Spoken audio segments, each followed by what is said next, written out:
What's up, and welcome back to Kind of Funny Games Daily for Friday, September 30th, 2022. I'm Tim Geddes, of course, and I'm joined by the new face of video games, Blessing Adeoye Jr.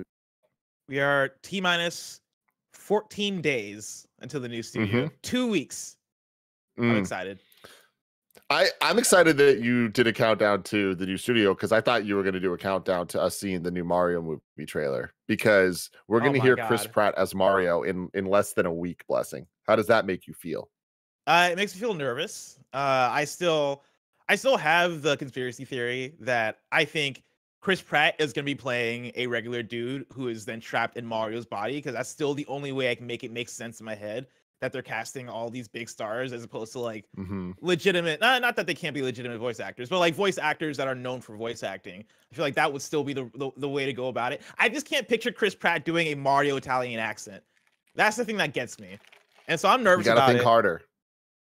But when I think harder about it, it turns from, all right, how does this sound, to, oh, this sounds embarrassing. Like, I can't think of a Chris Pratt Mario voice that doesn't sound just fucking weird. Can you? I can't wait, man. Less than a week. Our lives are about to be changed. Bring us that. Bring us that man. I don't know if I want this man. Let me tell you. So, of course, it's Friday, which means that last night was trivia night. Went to trivia. And let me tell you, we got the closest we've ever gotten to getting first place in trivia night. It came down to the last question, where it was like the final. They have like a final round where essentially you're wagering points, like any amount of points to get to the top. And we were tied in a 3-way tie for first place. And so what did we do? Did we wager 5 points? Did we wager 10 points? No, we took it to the max and wagered 15 points, which is the max amount of points you can wager. Hell yeah. And we got the question wrong because they asked a question that nobody got right, but we flubbed it and we ended up in third place. Yeah, but we got real Double close. Or nothing. Sometimes it gets you nothing. We should have wagered one, like a smart team. Should have wagered one. Yeah. But of course, you know what? Enough about all your trivia talk, Bless. This isn't the Bless Trivia Show. This is Kind of Funny Games Daily. That's a different show. Where we get together. That's a different show. That's a whole other thing, man.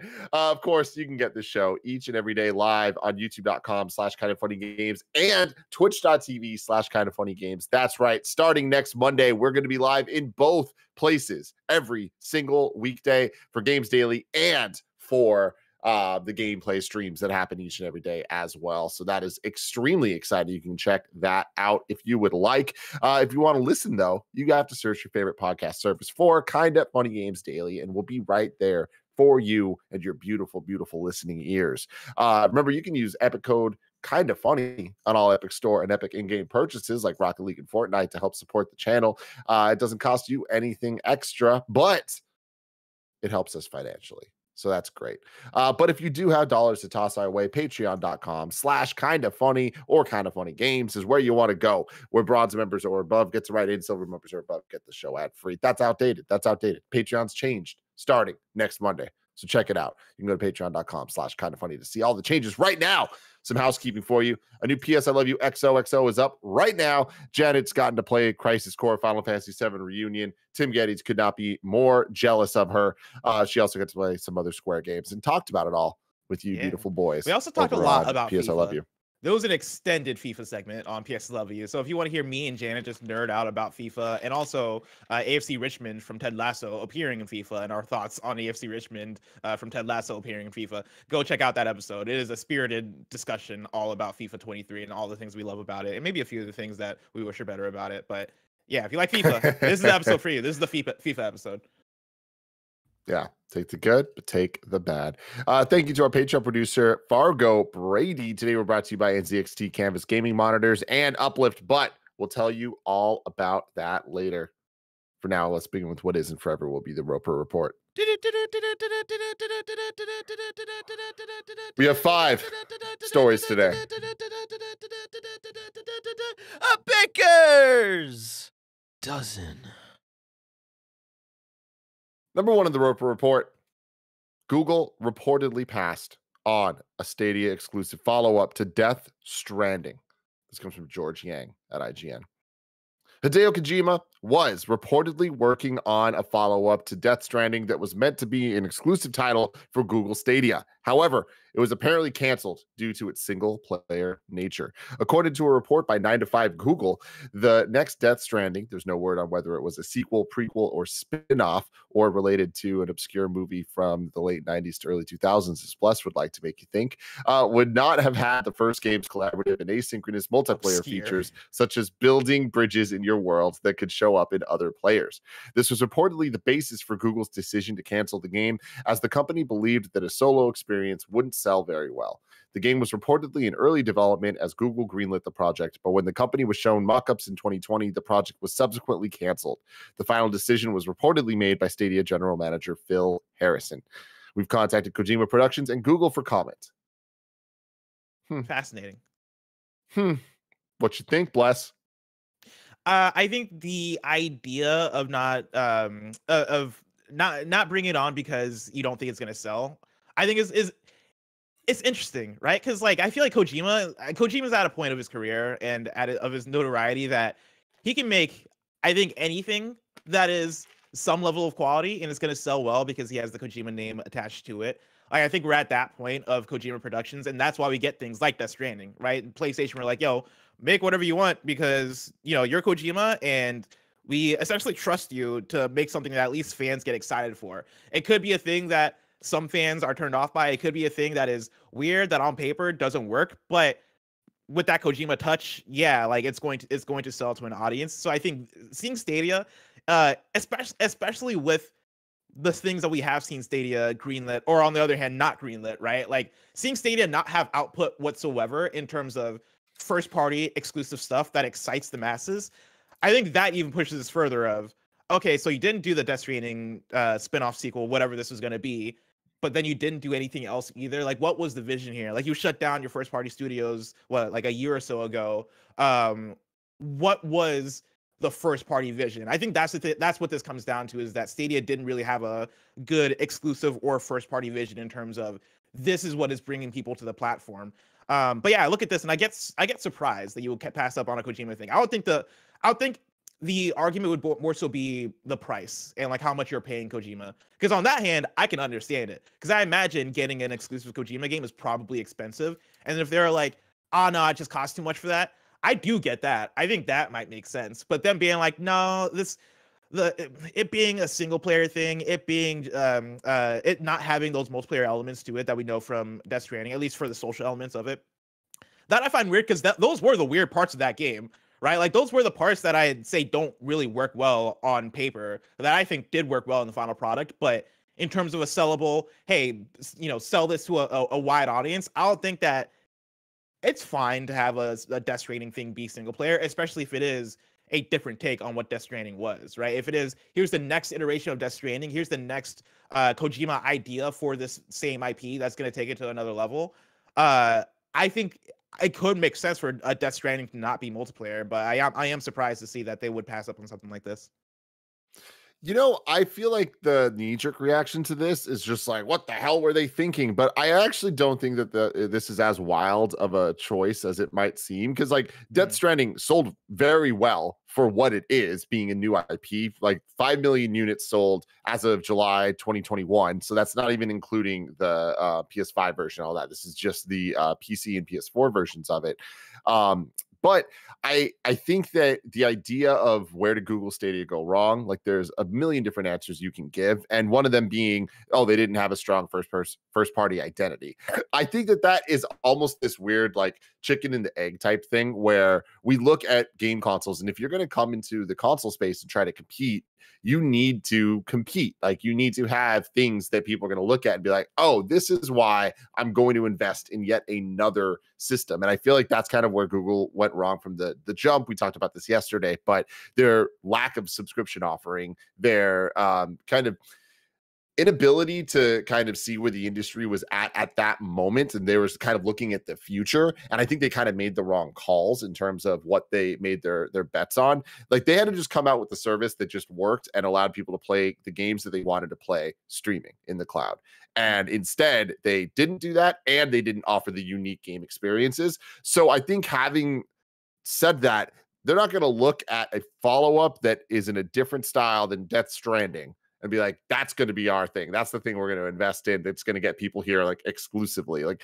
it just, to me, doesn't seem like the right investment to make for what Google Stadia was trying to be, should have been, in my opinion. Like, I don't think that fits the mold at all for what happened or had any reality of happening. My thing is, I do think you need some big swings though, and I think the problem with Stadia is that they had almost no big swings in terms of software. Right? We've seen the reports of, oh yeah, High on Life was supposed to be a Stadia game, and I could see something like that working out. I don't know if High on Life is going to be the next big game necessarily, but at least that it's a game that has some sort of identity, and it's a game that if that was exclusive to Stadia, I think that could push at least a few subscriptions over. Something from Hideo Kojima, I would say, would push a lot of subscriptions over if that game is indeed going to be exclusive on Stadia. And I'm with you though that like it is kind of a chicken and the egg thing. I think the reason why Death Stranding works so well as a PlayStation first party title is that PlayStation already has the identity. You know, to some extent, Death Stranding from Hideo Kojima is a risk in the sense that PlayStation was very hands-off in terms of what that game was and got to be. Hey, this is a third-person, high budget, high fidelity delivery sim with weird post-apocalyptic stuff going on, and most of the game is walking from place to place and like traversal and like traversing up hills and shit, right? That's a weird concept for a game, especially when you get into the story and the timefall and all this shit. Weird shit that if that was, let's say, phase one of a PlayStation first party title, right? If that came before, let's say in the PS4 slave, that came before the Last of Us's and the Horizons and the Ghosts and the whatever. Like if it was, hey, let's start off with Death Stranding, I think a lot of people would be like, oh, that's a weird, like, I don't know how I feel about this, man. This is a weird game. Is this what PlayStation first party is? But the fact that PlayStation first party kind of proved itself already with Last of Us and again, all these games that I mentioned. And then it is, now here's a thing from a creator you love that is different, that is weird, that is breaking the mold of the things that you already know. I think that allows it to be a little bit more accepting and like, for the people that game missed for, it doesn't feel like as much of a miss because you still have all this other stuff on the platform. Whereas if you put out a Death Stranding 2 on Stadia and this is the first big exclusive, it's Death Stranding 2 or Death Stranding Timefall is back or whatever the fuck you call it, and it doesn't hit, it's like, oh, okay, well, man, Stadia has a weird lineup. Like, I don't know how I feel about this thing. So I get it from that extent. The thing I just don't get is the fact that I don't think Stadia never got it together in terms of putting out anything, right? Like you're turning down Death Stranding. I don't know what the deal was with High on Life and why that didn't come to Stadia, but like, you blow it with that, you blow it with other games that were reported for Stadia. Where is the first party output? Like, where's the exciting first party output? Because I know they had some things, but I couldn't even name them to you right now. So that's more so where I come from with Stadia. Yeah, I mean, like it goes back to when you get consoles, and this might change one day, but currently and how it's been for a very long time, you need hardware and software, and software needs to be exclusive and the stuff that people just expect to be on gaming consoles because they're everywhere, like a Call of Duty or whatever, right? Assassin's Creed, the big third-party titles for now.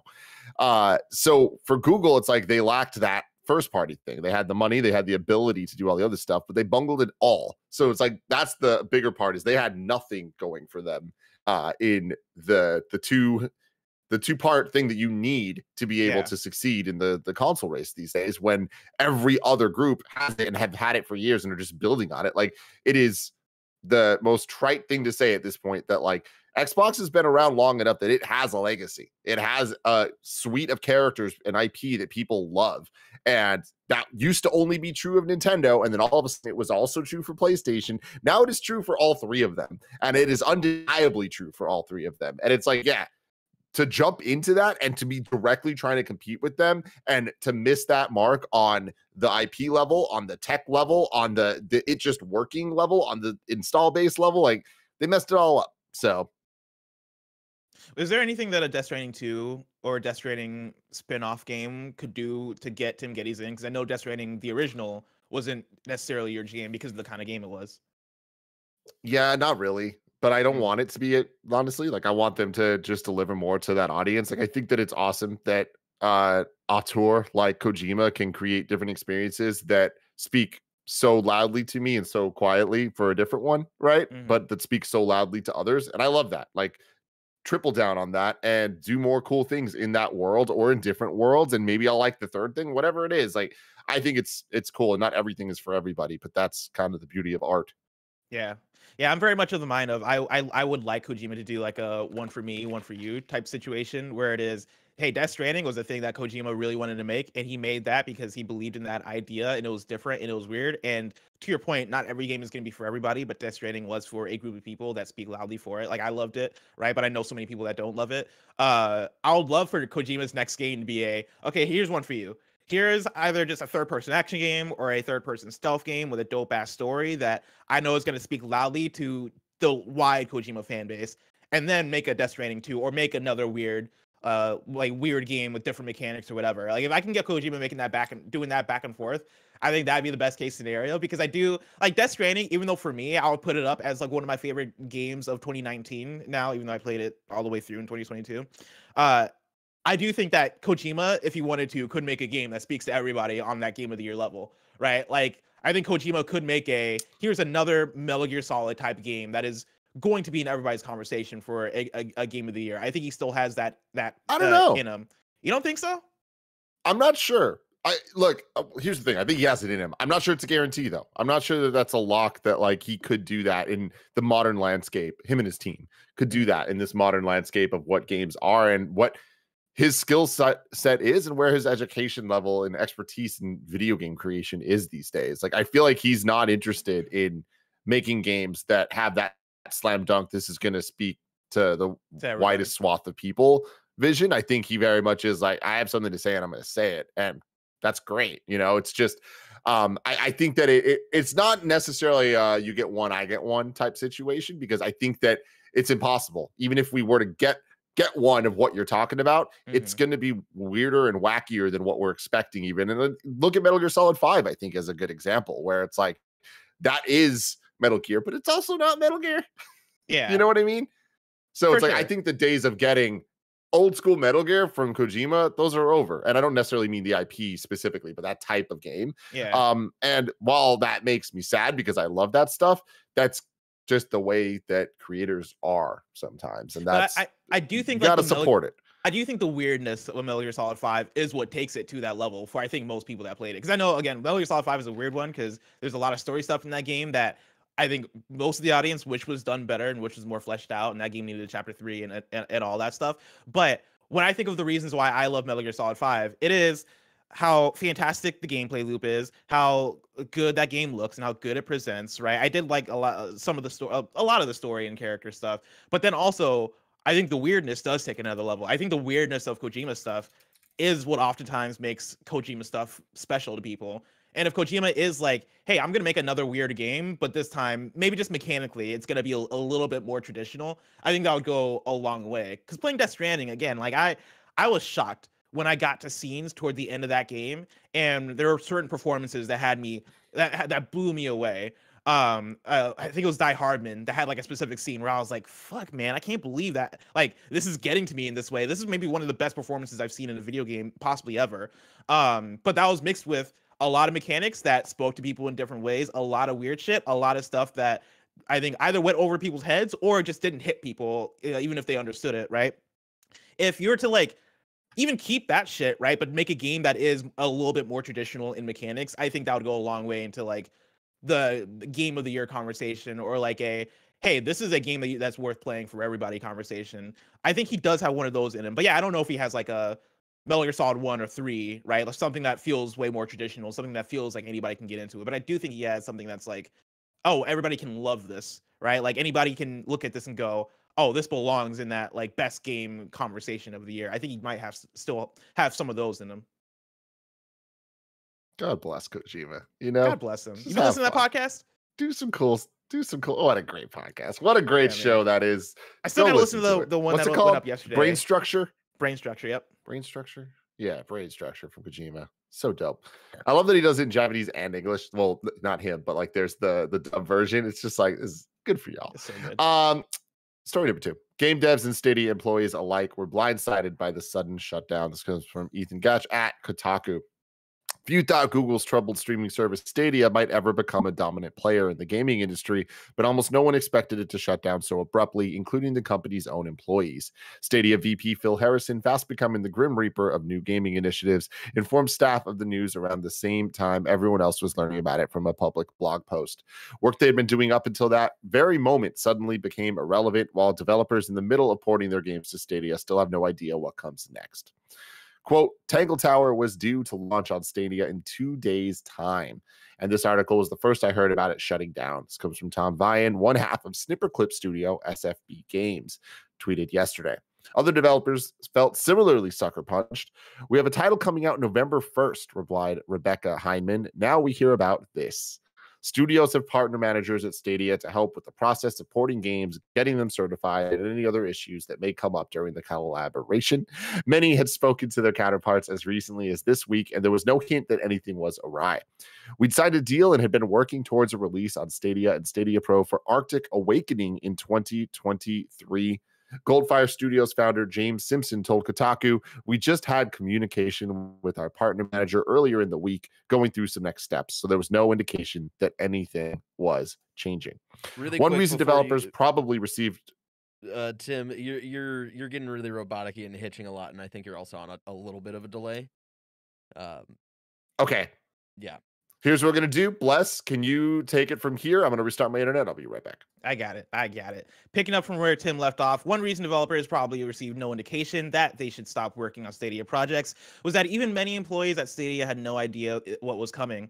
Shortly after yesterday's public announcement, someone claiming to be a Google employee shared a screenshot on Reddit of a meeting invite from Harrison. Quote, we'll be having a Stadia team meeting today, September 29th at 8:30 a.m. Pacific time, to share some important updates with everyone, end quote. It began. The important update turned out to be that Google was killing Stadia by the beginning of the next year. And this is one that, even though it's story number 2, I'm also putting it as required reading because the Kotaku article is actually extensive.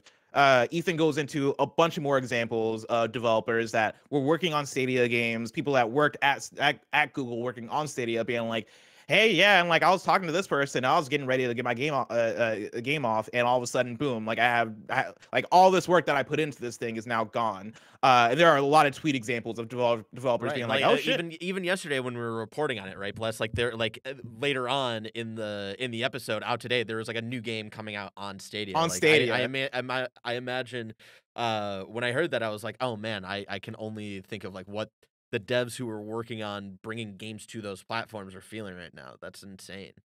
It's insane. It sucks. And like, it kind of reminds me a bit of like what we've heard about with layoffs in the past few weeks between Fanbyte and Future and G4 of a lot of this shit is very much happening all of a sudden. And a lot of these companies are not treating people well in terms of even just informing them of, hey, this is coming up, this game that you're working on, like it might not have a home in a few months, right? Like, I think that kind of, foresight, I think, could be valuable for developers, especially when you're working on something that could be exclusive, right? Oh, cool. Now all this work I'm doing is going down the drain. I think giving them a heads up and being like, yo, maybe shift platforms, or hey, just like a hint, or at least like some level of, inform the people around you, inform the people that work for you, inform the developers, and then inform the public would go a long way in terms of making that process a bit smoother. But yeah, like the closing of Stadia, even though like a lot of it I would say is predictable, a lot of it you could see it by reading the tea leaves, a lot of it still blindsides people, especially when it comes this rapidly and out of nowhere,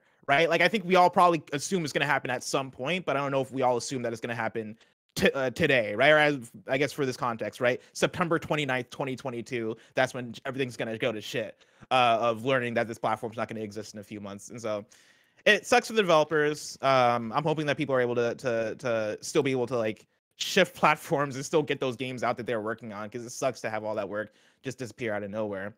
But as we're rounding down on this, I do want to shout out a chat from Ghost209 who donated us $2 and says MSG or whatever it is overrated.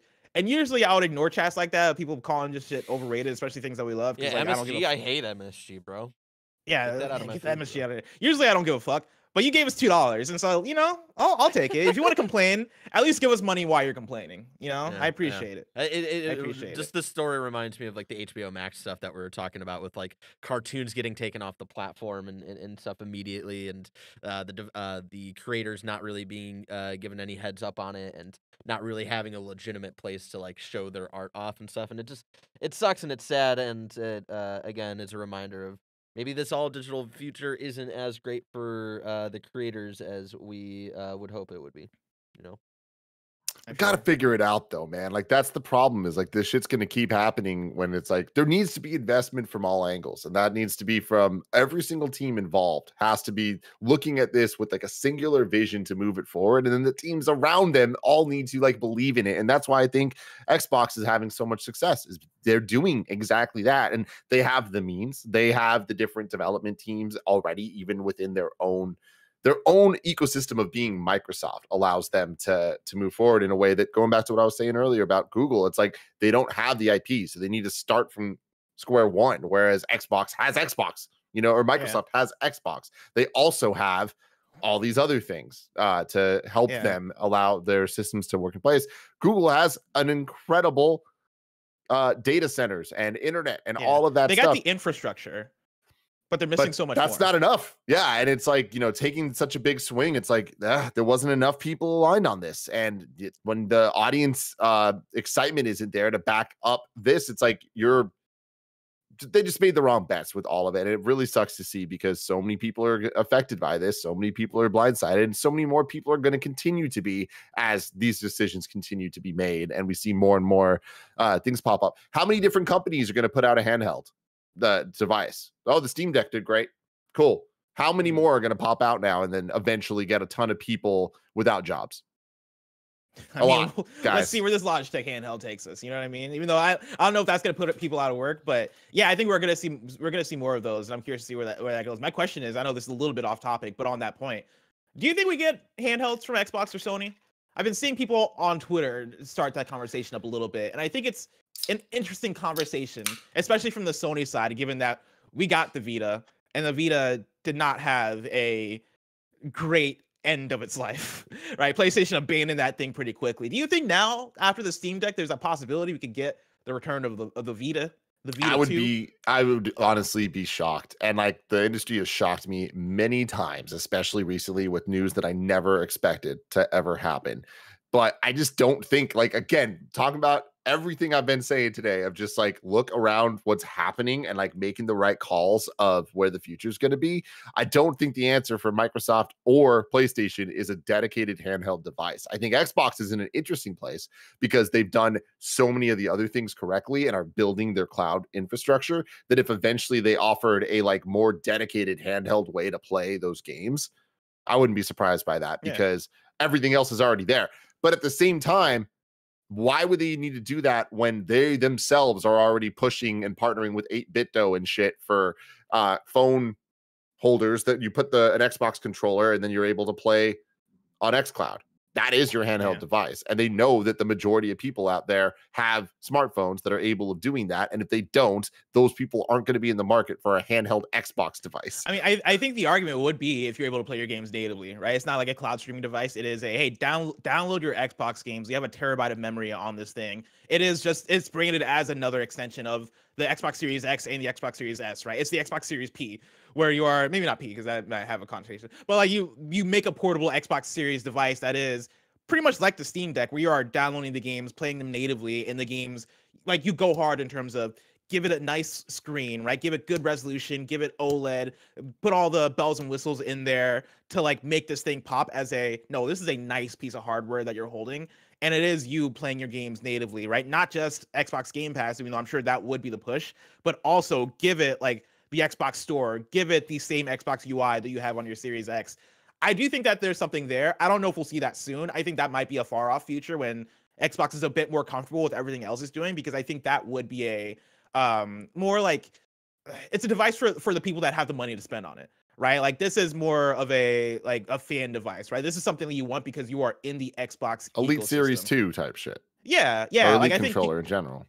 I think you could do something like that, and actually, it could be a good thing because you're not segmenting your audience like the PlayStation Vita does, because it's a different Yeah. library. I think there's something there. I mean, I think PlayStation, I that don't know about that. that is, I think, a non-starter. Is that Mm. it can't go back to the 3DS days. Like the Switch opened that door of like, no, it is just the same system, and then now the Steam Deck broke that door down. There's like the walls destroyed like entirely. Yeah. There's not even a door frame anymore. Jericho. Exactly. Break down the walls. But yeah, it's I do not think that we see one from PlayStation. I think if anything, PlayStation has, especially doubling down on PlayStation VR 2, which I gotta say I am surprised by. Like it's happening now. It's officially real as hell. And I'm still like, they're doing it. Okay. Wow. But that shows where they're at and like how they're seeing their future and how they're seeing their tech. And again, Sony has always been about pushing the tech more because of Sony's brand and Sony's history and lineage compared to Microsoft, that is less on the physical hardware side, more on the software hardware side with things like Windows and all their different office suites and things like that. But I don't know. You would be wild, and probably would be the move if you're PlayStation and you decide you do want to make another handheld. You don't call it the PlayStation Vita 2.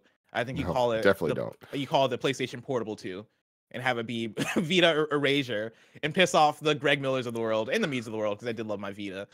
Right? That might be the route to go with it.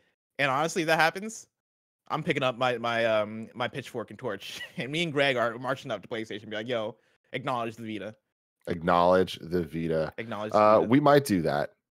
But before we do, everybody, let's take a word from our sponsors.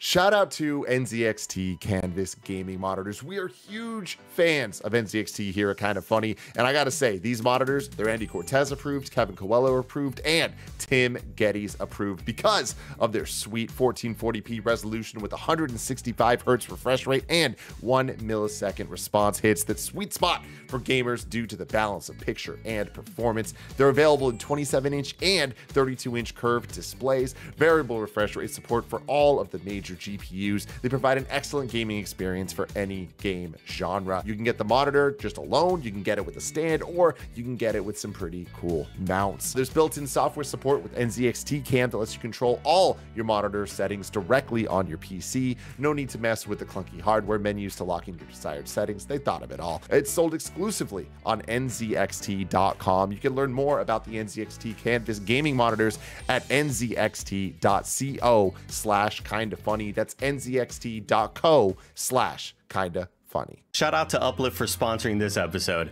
I've been using my Uplift desk for well over a year now. I love the thing so much I decided to write a rap song for them. The build quality is real good. It's made of real high quality wood. They didn't ask for it, I just did it anyway. Getting my Uplift desk immediately improved my mood. Whenever I'm on shows, I'm standing up, I'm feeling a lot more energetic. And also I kind of feel like I was just maybe creating some bad habits sitting down at a desk all day. I would move my legs up, I'd sit underneath my legs on my chair, and eventually all that stuff just created really bad back pain for me. Choose from laminate, whiteboard, bamboo, solid wood, butcher block, or even custom solid wood or laminate options. Uplift Desk won New York Times Wirecutter's Best Standing Desk from 2019 to 2022. And while I'm at it, I'm just gonna give them an award as well. Best standing desk that I use in my bedroom from when they sent it to me until now. Uplift Desk have a 15-year warranty. They ship the same day you order with free shipping and free return shipping. So if you've been feeling the effects of sitting at a desk for 8 hours a day, maybe you want some more energy in your life, maybe you want to do squats in the middle of a Zoom call or something,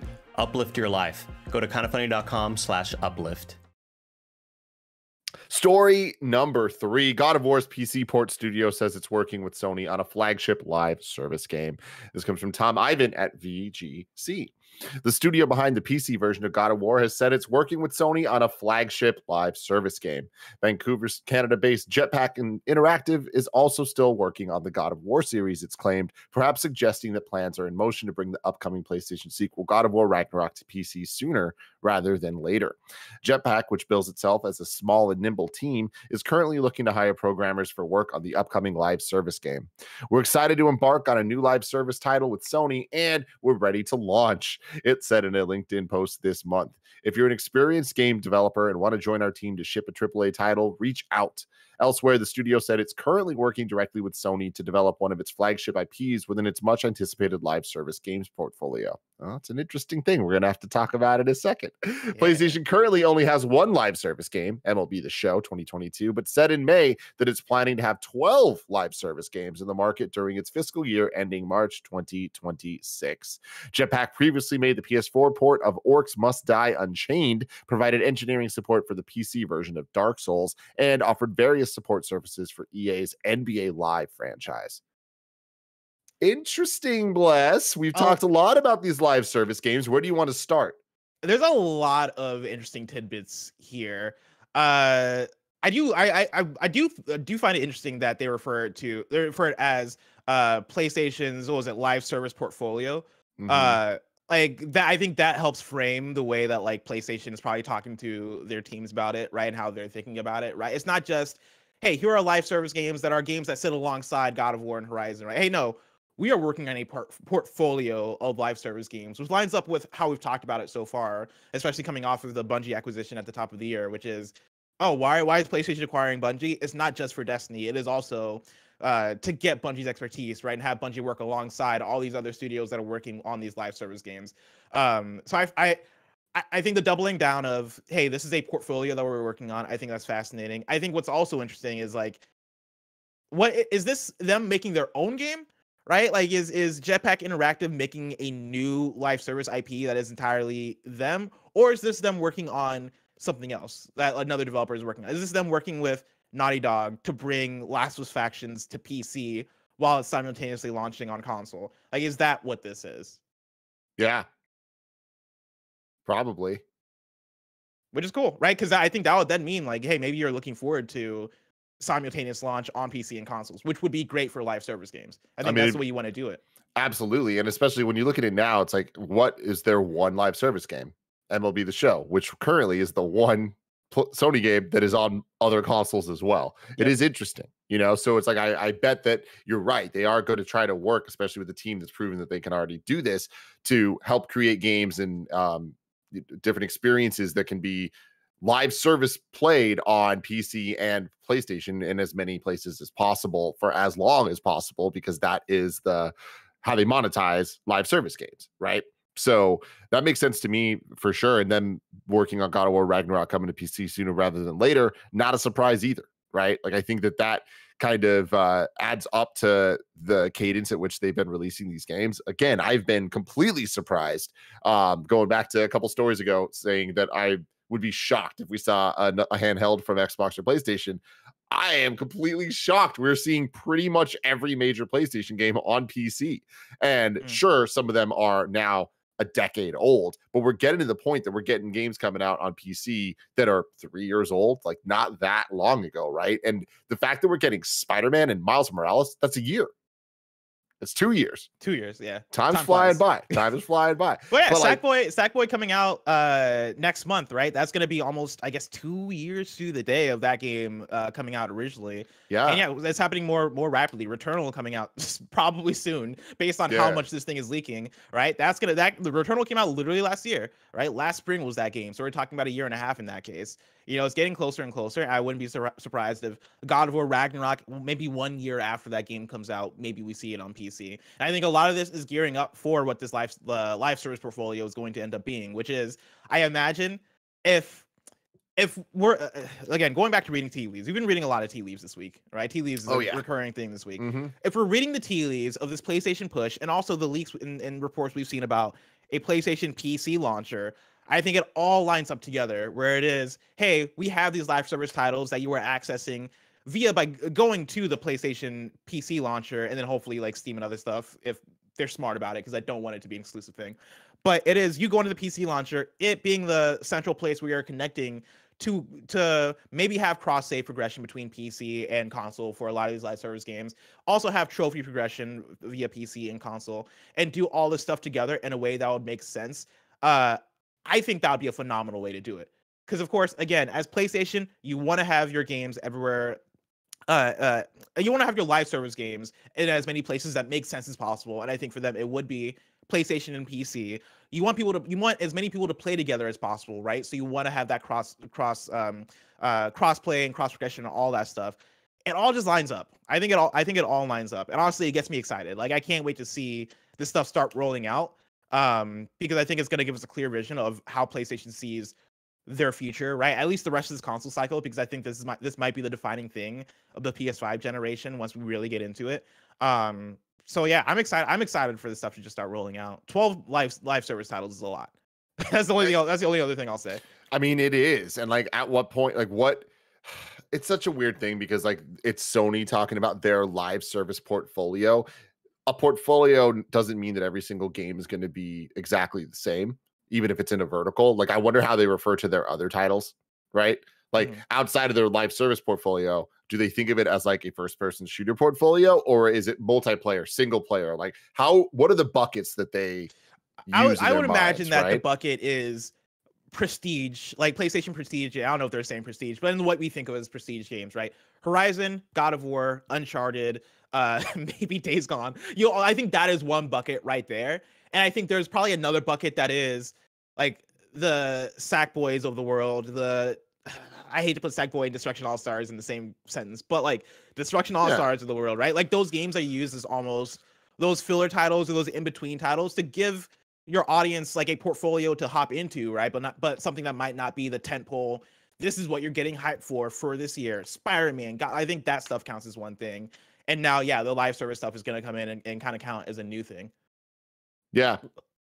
Like, live service, I think, is going to... it's interesting that the article calls out MLB The Show as live service, because I don't think I've thought about it as live service. But that's kind of what I was driving at, is like, I wonder what, like, if there's 11 live service games and we hear that, we're just like, oh, that sounds like a lot. But how many games are they counting that we wouldn't think of as live service games? Like, are they counting Gran Turismo as a live service game? Like, I mean, honestly, I could see it. I haven't played enough of it. Is it like, would we consider it a live service game? Like, potentially, with how these games work nowadays. Like, live service game just doesn't mean what it used to. Because, like, I think it's gotten broad enough, just like back in the day, RPG got broad enough where before it meant something. If you said something was an RPG, you knew exactly what it was. Now, if you say something like, oh yeah, there's RPG elements, every game in the world has RPG elements, you know? So, wow. Story number 4, Need for Speed Unbound reveal event imminent. This comes from Tom Henderson at Insider Gaming. Despite constant behind-the-scenes delays for the Need for Speed Unbound reveal, sources have now said that the reveal is imminent. It's understood the long-awaited reveal will take place within the next 2 weeks. Rumors have suggested the reveal will take place in early October, although we're unable to corroborate an exact release date. Sources have also revealed that Need for Speed Unbound will have a release date of December 2nd, 2022. It's understood that the trailer is around 1 minute 30 seconds in length, and its soundtrack features American rapper A$AP Rocky.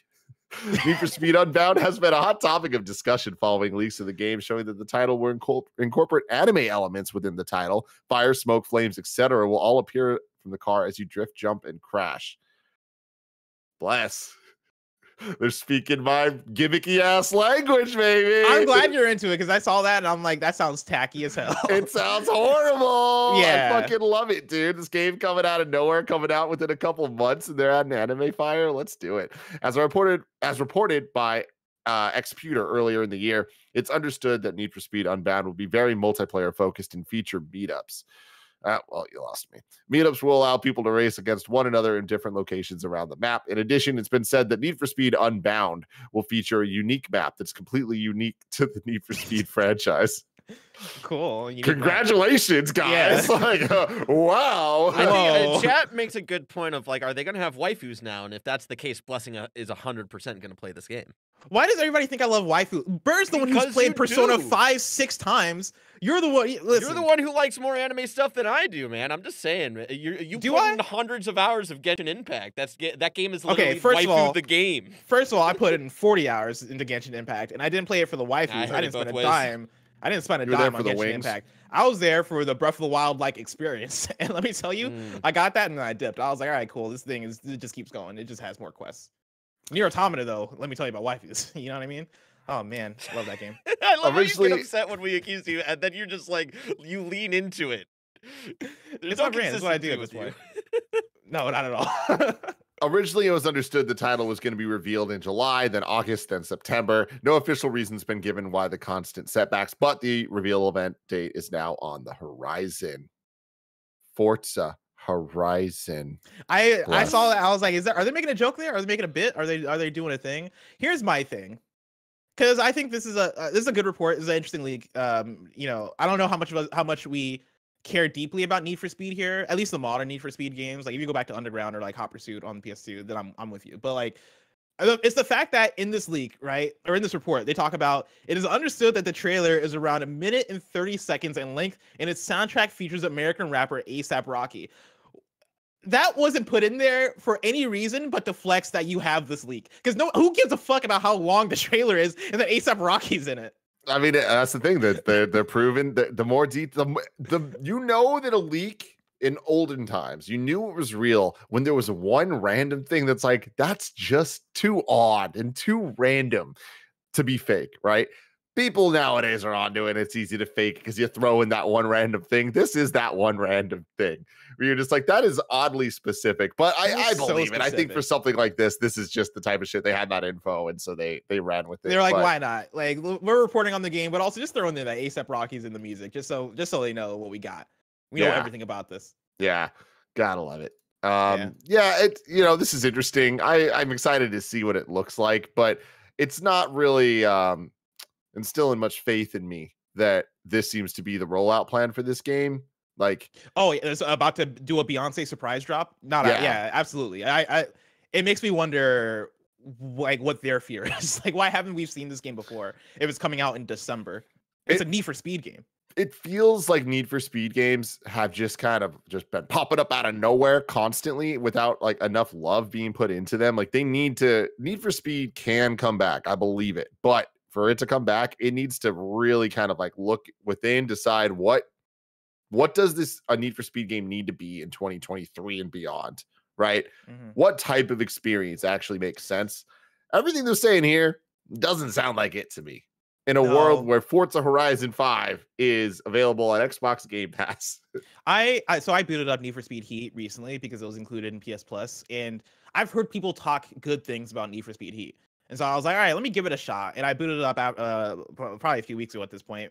Played about 20 to 30 minutes, and I was like, I just can't do this. I feel like modern Need for Speed just has a lack of overall quality that is easily accessible at other places elsewhere. Mm-hmm. I can pick up Forza Horizon 5 on Game Pass at any time and play some of the best racing I've ever played in my life. I can play Burnout Paradise Remastered and get some like just fucking crazy ass crashes and takedowns and have an absolute blast. I think Need for Speed needs more of an identity, and I do think it needs more fidelity. Like, I think driving, I'm somebody who, when we're talking about looks, graphics, fidelity, all that stuff, like, I like to think that isn't on the forefront in my mind when it comes to every single game, but I think it might be when it comes to racing games. For racing games, I do need a racing game to look magnificent. I do need cars to shine a certain way. I do need to hear the engine rev a certain way when I press R2. Like, I need that stuff. I need that feeling. And playing Need for Speed Heat, I wasn't getting any of that. And even though driving just didn't feel as great to me. And so I don't know what the next big step needs to be for Need for Speed. I would love to see Need for Speed take a break and us get maybe a Burnout next, or like some other racing franchise next, or maybe even if you need to give Need for Speed to Codemasters, because you have Codemasters now. Maybe put them to use. I don't know. For me, I don't get excited for Need for Speed anymore like I used to. Bless. They need to do one simple thing. What's for that? me and you. Just for me and you. Just do it, y'all. Need for Speed, Underground, Free. Burnout. Oh, okay, you're just trying to kill us. You're just trying to like give everybody heart attacks out here. Yeah. Just think about it, everybody. Could you imagine? Think about it. Can you imagine? I would implode. That's like asking for Tony Hawk's Skate. It is. You know? That's like that kind of announcement. That's what I'm saying. Let's just make it happen. I want ray traced puddles from Need for Speed Underground. Can you imagine the neon glow of the underside of that car reflecting off of the puddles of the iconic Need for Speed Underground map that will not be featured in Unbound because it's a fully new map, everybody? It's a fully new map, everybody. Get hyped. They decided to make a new map for a video game. Hell yeah. Hell yeah. Good for you, Need for Let's Speed. Story number 5. Ubisoft announces playtest for new session-based co-op shooter Project U. This comes from Tom Ivan at VGC. Ubisoft has announced that it's working on a new co-op shooter codenamed Project U. The company said Project U explores a new concept of session-based co-op shooter where many players unite to prevail against an overwhelming threat. The game is in the early stages of development and will have its first PC-only closed test in Western Europe. While the game will be entirely in English, the test will be available in France, Germany, Ireland, Norway, Sweden, Finland, Denmark, the Netherlands, Belgium. Okay, there's a lot of places, guys, and it's going to be available there. And the UK. We'd love to play with you and gather your valuable feedback in order to improve the game experience and steer production in the right direction, Ubisoft said. Players can register for a chance to participate in the coming test. Can't believe you skipped over Luxembourg. Where is X Defiant? You know? Show me X Defiant. Oh, wait. Tim's on a phone call right now. He says 1 second. It looks important. Uh-oh.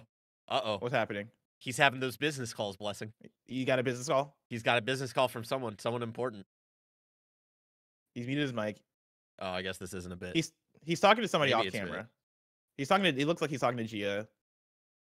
No, I think I can't. Honestly, I can't. I thought this was a God of War Ragnarok pick where he was going to come back and be like, someone called me to be like, hey, we're delaying this because of God of War Ragnarok. You know? That's what I thought too. But now I'm like, is this a bit? Is this a bit, or is he on an actual phone call? I'm sorry, it's not a bit. The internet's not working upstairs and it's not working for Cool Greg or for Gia. So this isn't good. I need to restart again. So all right, well, it's on you for now. Go for it, Bless. Listen, Tim, I got this. I'll take it to the end of the show. Barrett, I'm so excited to see what this first-person shooter is from Ubisoft. In a sea of first-person shooters that I'm pretty sure, already announced. But getting the full reveal of this thing is just so far away. If I want to know what's coming out to mom and pop shops today, where would I look? You would go to the official list of upcoming software across each and every platform as listed by the Kinda Funny Games Daily show host and sometimes its producer each and every weekday.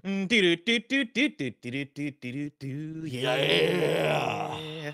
Out today, we got FIFA 23 for PC, PS4, PS5, Stadia, Xbox One, and Xbox Series X, Arrowheart for PC, PS4, PS5, Switch, Xbox One, and Xbox Series X, Blade Assault for everything, Bunny Park for everything, Lemon Cake for everything, Paw Patrol Grand Prix for everything, Undetected for PC, and then, oh man, I always screw this one up, Gris Plus for Apple Arcade. That's the really cool artsy. Is it Gris?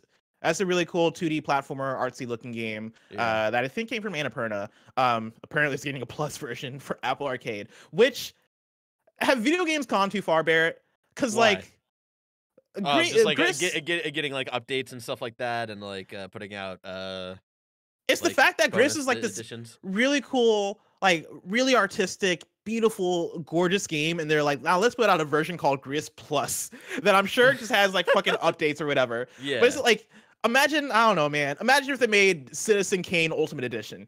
You know what I mean? It's like, at what point are we corrupting the art with game? We do have Citizen Kane Ultimate Edition, I'm sure, like a 4K Blu-ray version with some sort of like retrospective commentary on it and stuff like that. I'm sure that's out there.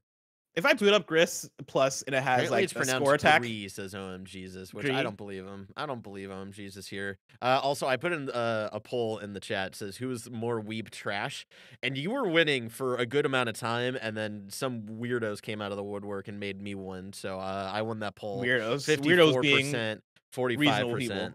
It was really close. It was 50-50 for a good amount of a good amount of time, and I just want it on the record that I barely I watch a handful of anime, and I watch anime for the hype arcs and the animation itself and the artistic stuff and the emotional roller coaster. The artistic stuff. All right, My Hero Academia fan, go on. Yeah, Demon Slayer was what I was thinking more there, just because of the animation in and of itself. But why Blessing plays near Demon Slayer and anime with no horny shit in it. You know what I mean, Barrett? You know what I mean? Demon Slayer just free. But I'm not watching it for the horny shit. We know why you play Nier and Genshin. That's all I'm saying. That's all I'm saying. Barrett, first of all, you're saying this as if you wouldn't absolutely adore Nier if you played through Nier. Nier would become one of your favorite games. 3 to 4 times, and I just can't get into it. Oh man, you just got to get to the E ending. Oh my god, you got to just get to the part where you can get to the trophy where you look up her skirt.